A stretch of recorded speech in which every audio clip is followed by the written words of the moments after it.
Welcome to episode 2 of Wheeling Haunts. I'm Cassie. And I'm Alex. And each Monday in October, we're introducing to you a different Wheeling home that has a haunted history and some spooky stories to go with it. Our goal for this podcast is not only to provide you with some spooky season content since we are in October, but also to share Wheeling's history in a fun and entertaining way. So, Alex, who are we talking to this week? We're talking to two interesting, fascinating people. The first is Rachel Schmitt. She is the lady behind the scenes of Logan Schmidt Illustrations. So if any of our listeners are familiar with Logan and his art, she is his life partner and does a lot of the behind the scenes admin stuff to help make their business successful. And she has some very spooky stories to tell, not just from the home that she grew up in, but she even sneaks in a couple of spooky stories from places that she's lived afterwards. So we're really excited to share that with our listeners. And we also spoke with Hal Gorby. He's a teaching associate professor at WVU, and he's providing some context on what the neighborhood looked like during the time it was in its heyday after it was built. So we'll be looking at the Fulton neighborhood specifically, and he has a lot to share about that. So great interviews are obviously pre-recorded. So before we get into it and share with our listeners, what do you have to say about it, Cassie? I just think it was so cool when talking to Rachel that she's like, yeah, I hear these stories from my own house, but I also have some stories from other places I lived, because sometimes it's like spirits or ghosts or whatever you believe is attracted to people. So she seems like one of those people that wherever she goes, she may, if there is a haunted place, she may always encounter something because of just who she is and her personality, and spirits seem to be attracted to her. So I think that was so cool that she all of a sudden threw in there like, oh, hey, here's this other story about a place I lived, like you had mentioned. All right, so let's get into today's episode, starting with our interview with Rachel Schmitt. We are here with Rachel Schmitt. She is going to tell us some spooky stories of her childhood home in Fulton. So welcome, Rachel. Thank you so much for having me. Hello. Yeah, so let's get into it. Tell us about your house. Okay, so the house I grew up in, we moved in there in like 2002, and it was like just kind of weird. Like it has a weird feeling when you go in there. I was just like, this is what houses are like, because I was like 13 or whatever. I was like, whatever. Whenever my friends would come over, they'd just be like, your house feels creepy. It feels like people are like watching us all the time in there, and like it's weird.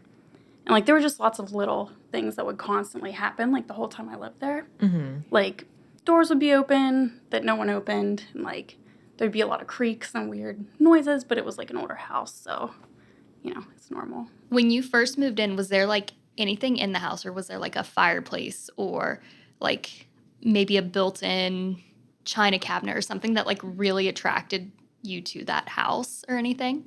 There's still like a really cool fireplace in the living room. It's like, I think it's iron, and it has like theater happy sad faces on either side, and it's kind of creepy and awesome. I love it. And there's just a lot of gorgeous woodwork in that house, and there's like some cool marble and like the cool marble subway tiles. Like it's a gorgeous house. I really like it. But it's just weird and creepy. It's bizarre. So was there a certain place in the house that like you felt was most, or was it just the whole house in general?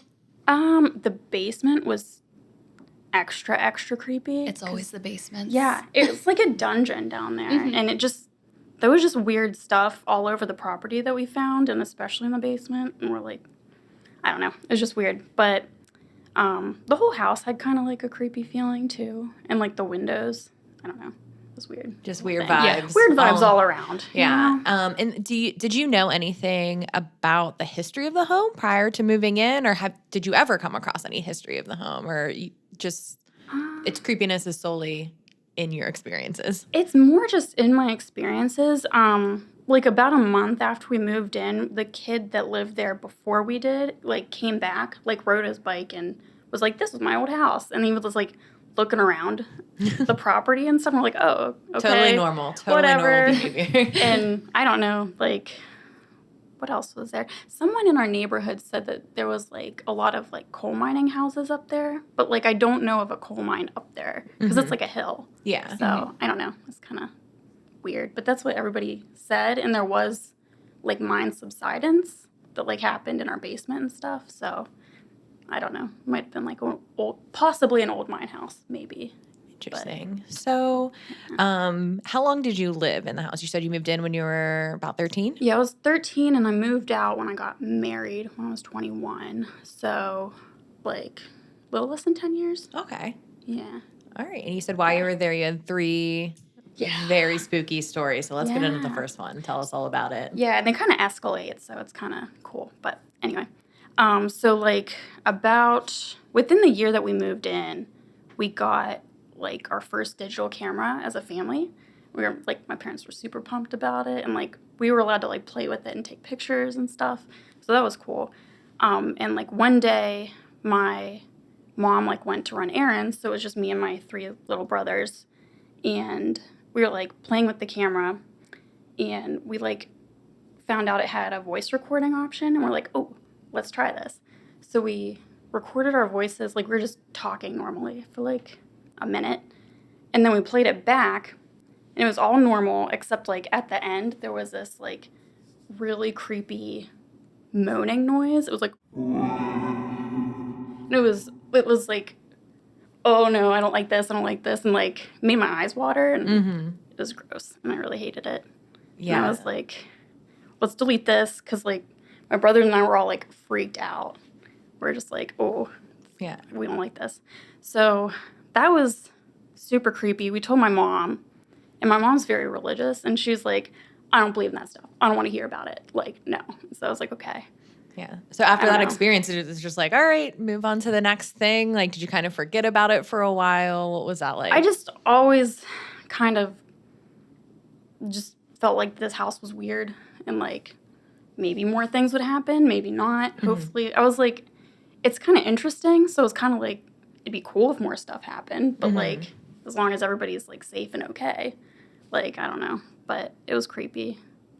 But, yeah, I didn't, it was just like, what's going to happen now? Yeah. But on to the second experience. Yeah. What was that like?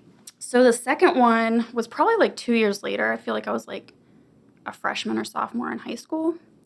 And my mom worked really late nights at Teletech. So she worked usually until, like, 6 in the morning.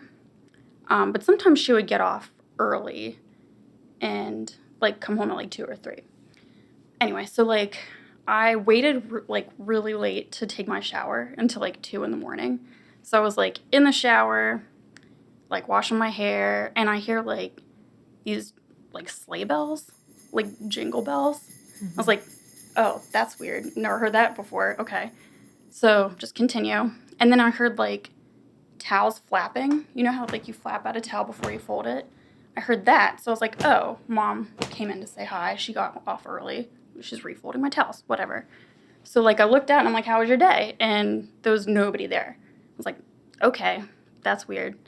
And then, like, I'm rinsing out the conditioner in my hair, and all of a sudden I feel, like, a push on my left shoulder. Like, I just, like, went forward. And it was very weird and creepy. So I, like, rinsed off real quick and, like, got out of the bathroom because it was, like, that was really scary. That was, like, the creepiest, probably. Did you have any type of bells in your house that, like, it could have been ringing? Or No, we didn't have anything like that. At the time, it made me remember, like, when we were really little, my grandparents had sleigh bells at their house, and they would shake them, like, Christmas night to be like, oh, Santa's here, get in bed. Like, yeah. So that made me think of that. But, like, we didn't have anything like that in our house. It was bizarre. But, yeah. And did you talk to anyone about that? You said during your first story, your mom was not really entertaining it. Did you? Yeah. I didn't tell anyone in my family. I might have told my brothers, because my brothers and I tell each other everything. But I think I mentioned it, like, months later to my friends, because I was like, it freaked me out so much I didn't want to think about it or talk about it. So, like, I told them about it, and they're like, that's weird. Your house is weird. And I'm like, yeah. So that's about it. How long was it between the second occurrence and the third occurrence, and what was that? That was when I was 17. It was in August. And I worked so that was like maybe 2 years later. And I worked at the Glass Works as a hostess. And I would get done with work usually around like 10. So I drove home, went in like to my mom and dad's room to be like, hey, I'm home. How are you?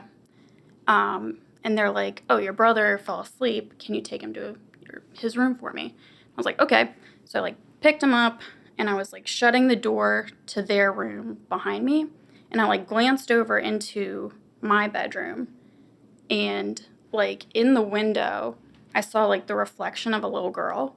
And like I could see her from behind, like her hair and her clothes. And she had like this little purple, like, in the 90s, the Walmart like matching outfits that little kids would have. Very familiar. Yeah. Yeah, it was like that. And it was like a striped purple tank top and like purple bike shorts. And I was like, I had that outfit when I was little. Like, I was like, is that me in some weird way? Like, I was like mesmerized. I was like, what is this? And I could see her face in the window and she was just like staring out the window. She had like same color brown hair as me, like the brown blunt bangs that like I had.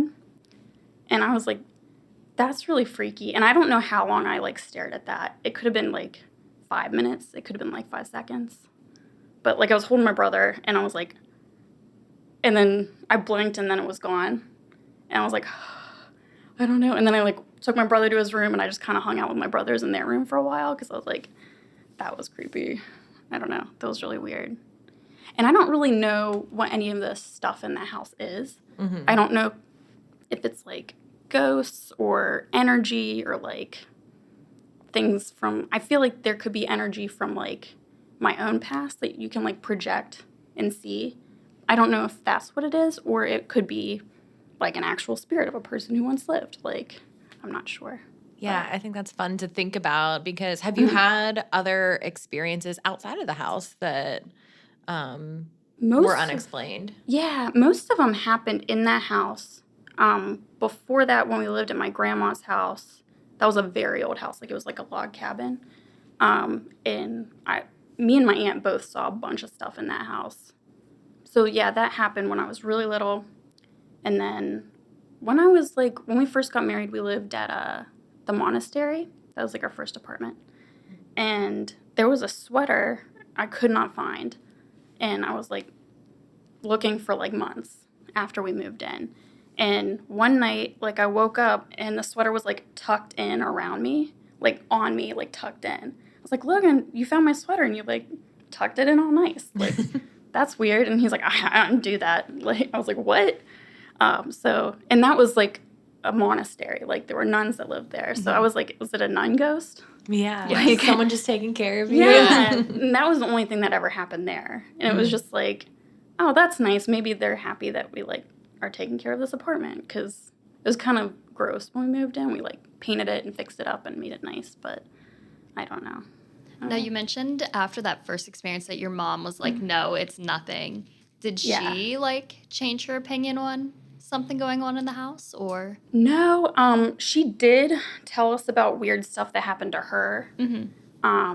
But she like was very, no, it wasn't ghosts or anything. Like, she would be more likely to believe it's like angels or something. Okay. Like, I could understand that from her, and my brother Sean, he's the one that's like 10 years younger than me. He's had a lot of experiences there, and he's still, like, they still live there, so he still has stuff. Like, he sent me a picture when we first started talking about doing this podcast, because I told him about it, and he's like, oh, well, I have these scratches that I keep getting on my arm that I don't know where they're coming from.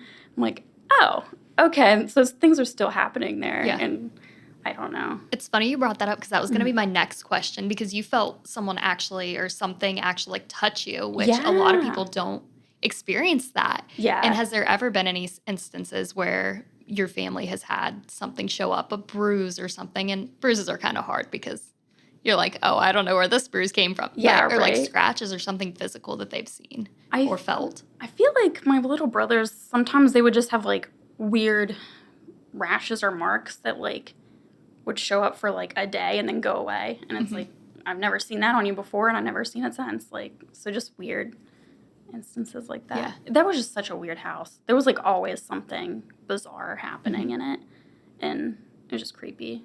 Yeah, I think it's interesting because like if you don't believe or if you're not thinking about it through the lens of like, is this a paranormal experience? Like it's really easy to write those things off. But when you like line all these stories up back to back to back, it does seem like there's something going on in this house. Yeah, yeah. Or maybe It's it's a just weird you. house. Maybe you just have like a spirits love you. I don't know. So fun. Did you believe in ghosts from an early age, or did these experiences make you a believer? So like when I was probably like 10 to 12 when I saw other things at my grandma's house, and I was like, I don't think those are ghosts. Those aren't ghosts. I'm not gonna like believe in this stuff. And then once we moved into this house, I was like, okay, this could be something. And the more stuff that happened, I was just like, okay, I think there's things that are happening in the world that we don't know how to explain, and like how could we? It's just interesting. But yeah. So what's something you would want listeners to know if they have like their own unexplained experience? Do you think they should be scared? Should they welcome it? Like what are your takeaways from these experiences, and how do you walk through life like kind of believing in these kind of out there concepts for some people? I don't think you should be scared. Like, I don't think anything's really gonna hurt you. But my mom always was like, don't engage with these things because you don't know what it is. So like, I never did engage with them. Like, I thought about it, but I was like, maybe not. Like, I don't need anything weird happening because I'm inviting this energy. So like, I think maybe you don't know what things are, so maybe don't engage with things that you don't understand all the way, if that makes sense. Yeah. But, like, don't be scared of it. Just, like, live your life. And, we don't know what they are. Maybe they're just trying to live their lives, like, whatever that is. Yeah, they could be just as freaked out. Like, Yeah. who's this lady in my What shower? is this? Get out of here. Yeah, Yeah, it's kind of like one of those things, just respect the paranormal and keep going. Yeah. Just respect for all things.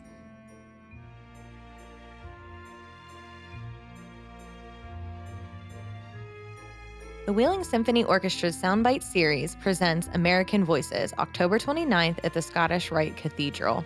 This performance includes partnered performances with chorus Voce Solis and a catered dinner before the show.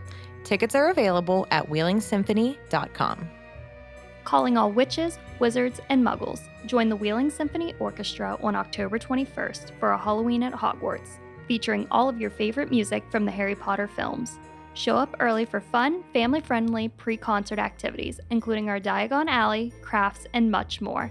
Costumes are welcome and encouraged. Tickets available now at wheelingsymphony.com.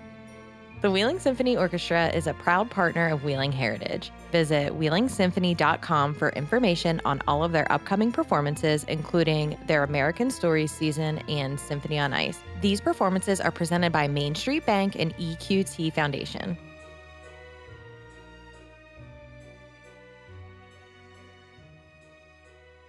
We are here with William Hal Gorby. He is a teaching assistant professor of history and the director of undergraduate advising at West Virginia University.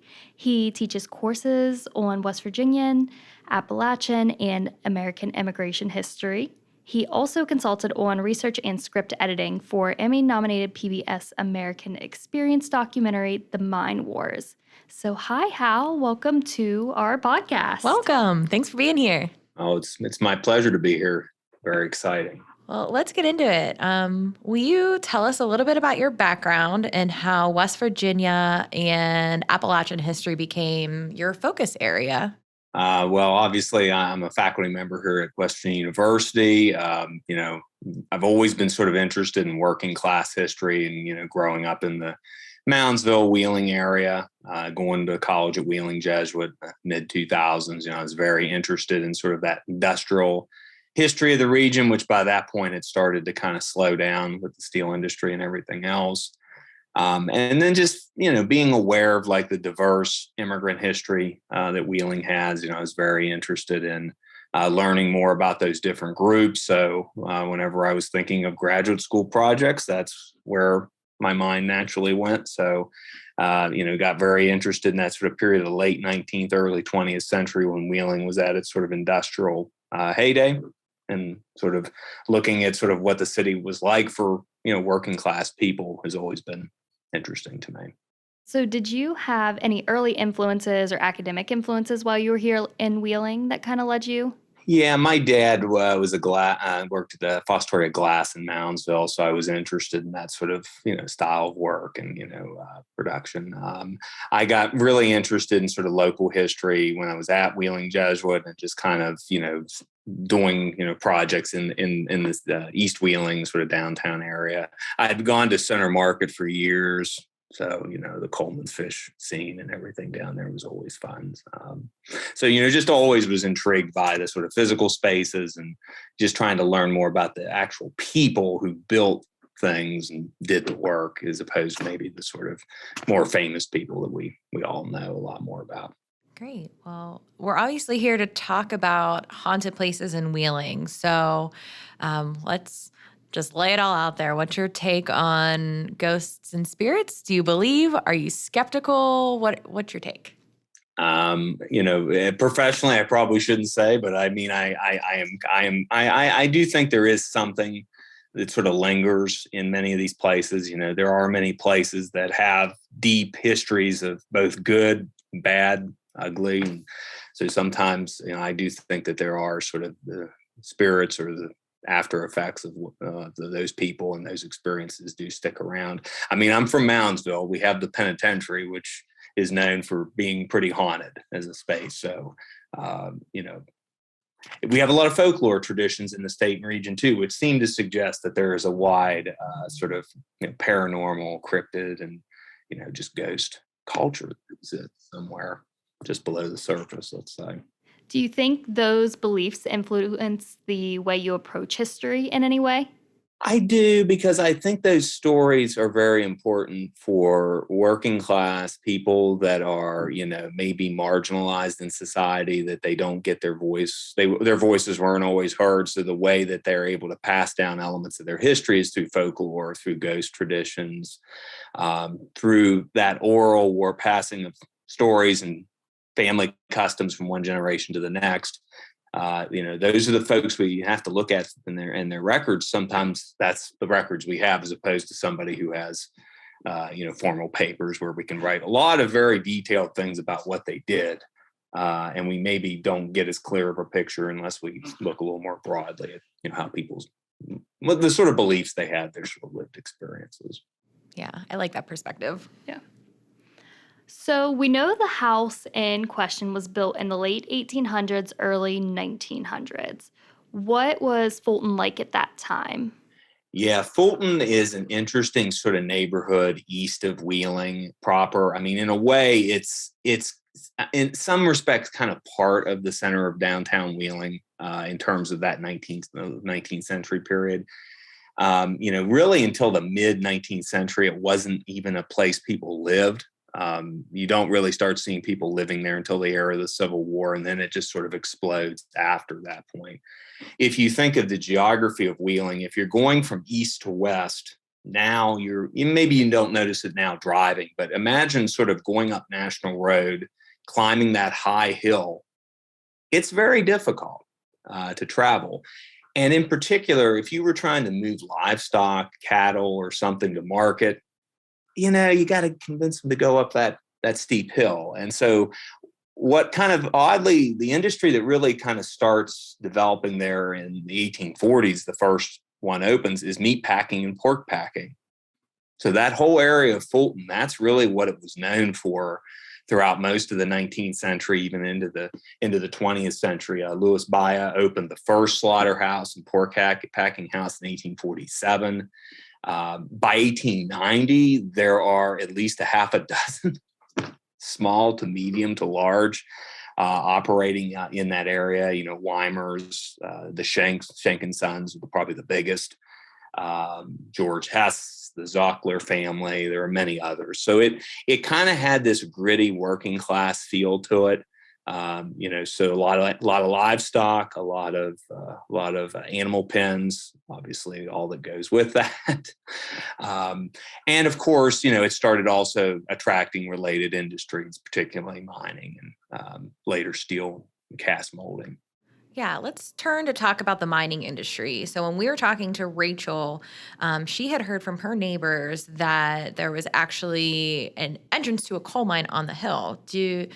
Based on your knowledge, is there any evidence to suggest this was true, and what do we know about it? Yes, there were a number of coal mines in that area. In the record, and if you look in the newspaper, they go by a couple of different names. And sometimes they call it the Fulton Coal Bank. So the idea of a bank, like you're literally cutting into the side of the hill to get into the coal that's very close to the surface, and then you just kind of go further back in. You would have seen these sort of types of coal banks in the late 19th century, sort of dotted around Wheeling, but there would have been one up on that hillside area.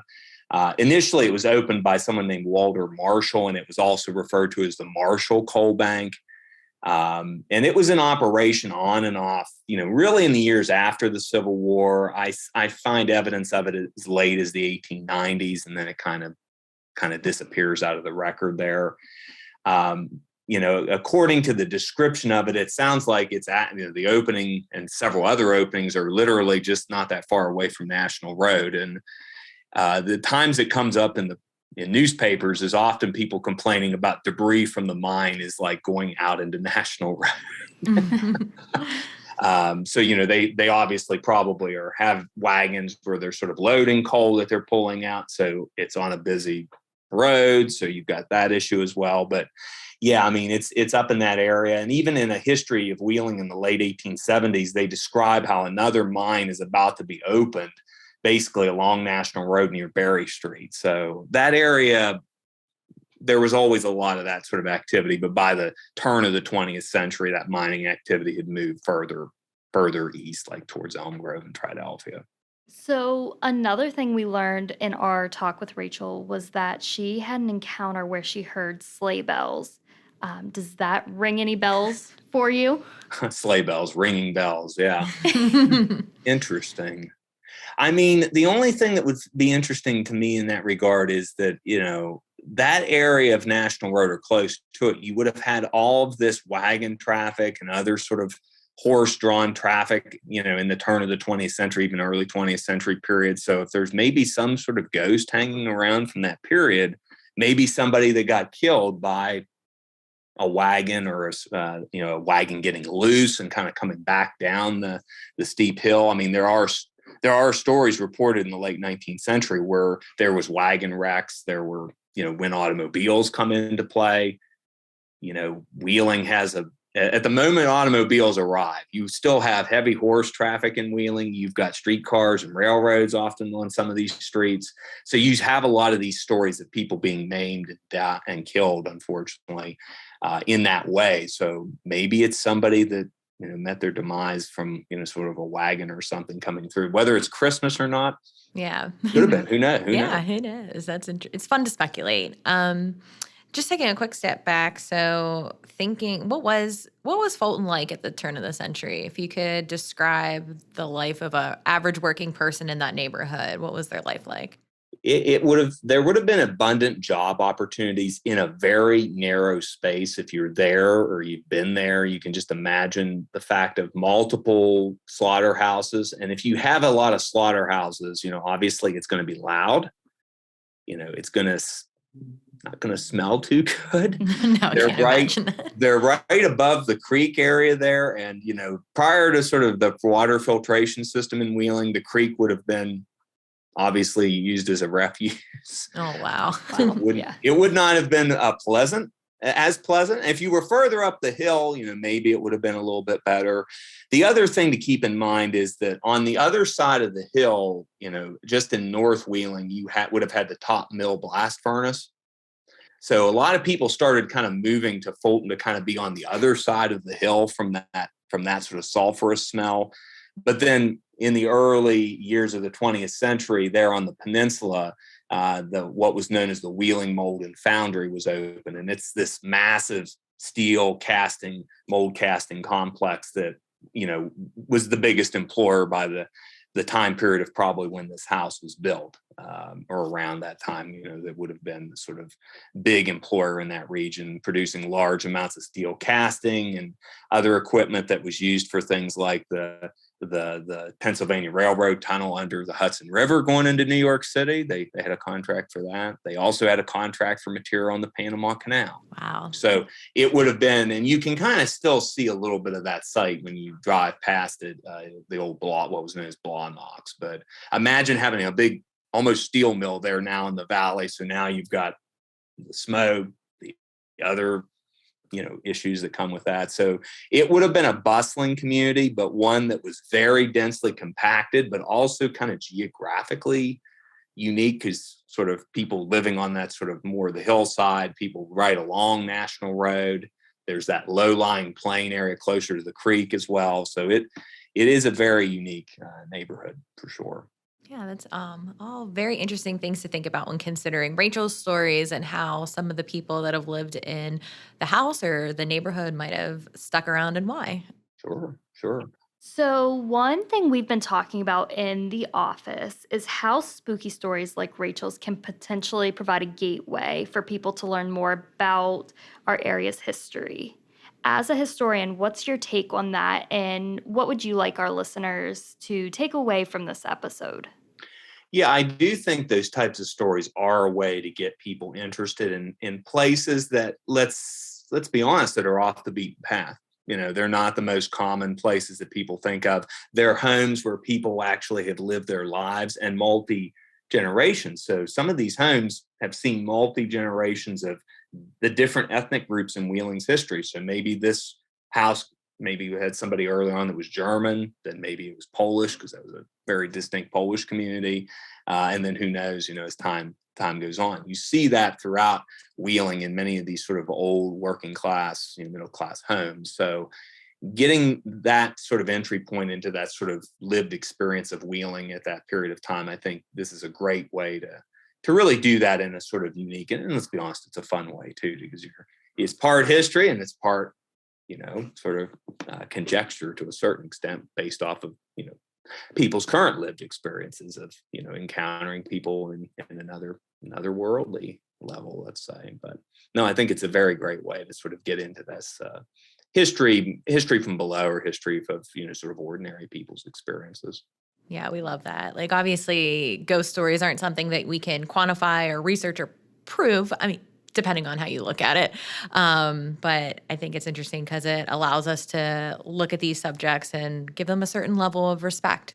Yeah, and I think some of them, I think a lot of the stories dealing with this house and this neighborhood, they seem to be ones about death or seeing people that have obviously died in some way.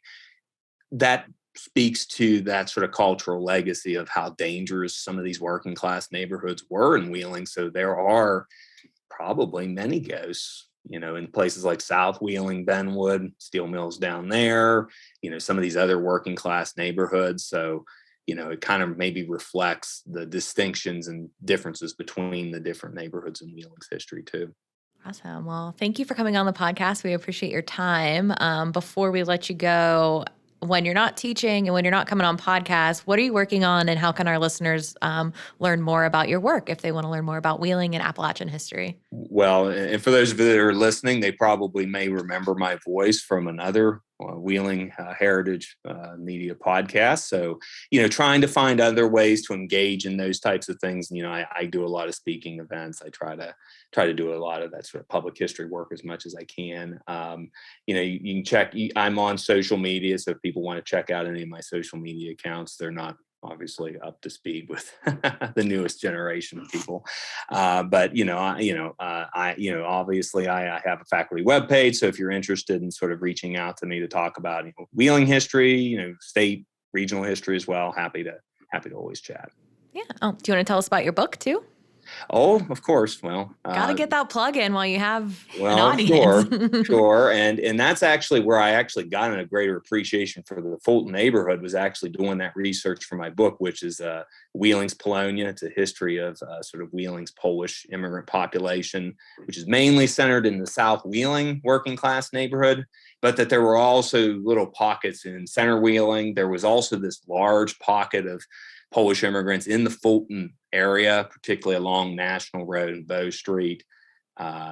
People like the Plaga family, among many others. That Fulton area kind of developed as a sort of little Polish satellite community in Wheeling. So, that was really how I got into sort of looking at that sort of working class history of the city. So, thanks for the plug. Yeah, of course. Gotta get it out there while we can. We'll be sure to link all that in the show notes. And we should have copies of Polonia in the Wheeling Artisan Center shop. And this is perfect because we are running out of time on our free Zoom call. Is there anything else that you prepared that we didn't get a chance to chat about? No, I think that's all I have. Well, thank you so much, and I'm sure we'll be in touch. Yeah, for our next podcast. Yep. Sure. Maybe there will be a return of a sort of Henry Schmolbach style podcast. Who knows? We can entice the listeners to be on the edge of their seat.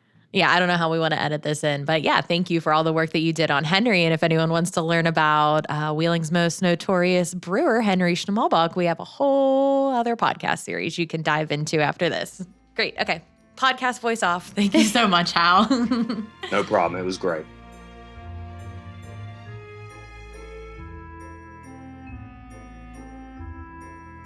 All right, Cassie, what did we think of these interviews? I thought it was super interesting, especially when they brought up the coal mine, just because we are an area with a ton of coal mines. To have one in the area near Fulton's not surprising, but there's also a lot of stories behind coal mines, whether it's in West Virginia or like wherever they are, that coal mines are haunted. So I think it's really interesting that we have a haunted story, a coal mine right close to it. Who knows what happened, the history that happened inside of that could be something lingering around Fulton. So I just thought that was really cool. Yeah, and this is probably embarrassing to admit, but I'm not really familiar with like the coal mining industry in general. So the thought of there being an entrance to a mine in a neighborhood that's primarily residential seems very foreign. And maybe that's because it's not quite that way now, but I thought that was interesting to think that, the neighborhood really built out, not just around the National Road, but all the industry in the area.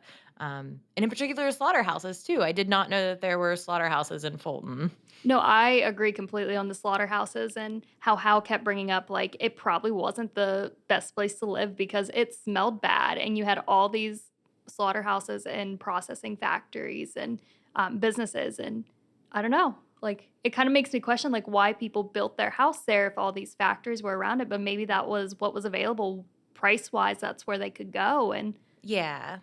I would imagine that it was primarily working class families that live there, which is just Hal mentioned this, that he was drawn to those stories in that particular area of Wheeling's history in his academic research, because we hear a lot about, Victoria era Wheeling and all of these like fancy rich people, but that was only a small subset of people. There were a ton of working class people that really built this city and made it what it is. So it was cool to get a little glimpse of that we don't always talk about as much.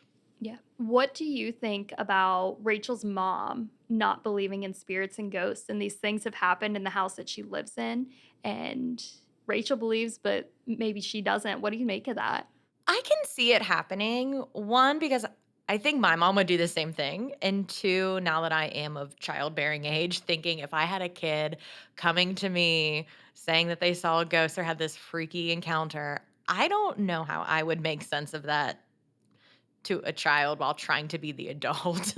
So I could see it being a lot easier to brush it off than to having to come up with some like elaborate explanation for something that doesn't have one.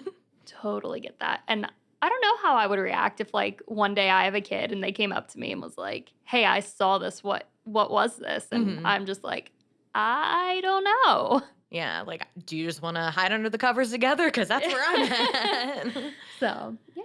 Yeah, I definitely think that Rachel, this story is about her house that she grew up in. I think that there wasn't as strong, thinking back to the last episode, there isn't as strong of a connection to that we were able to identify with who was living in the house and the experiences she had.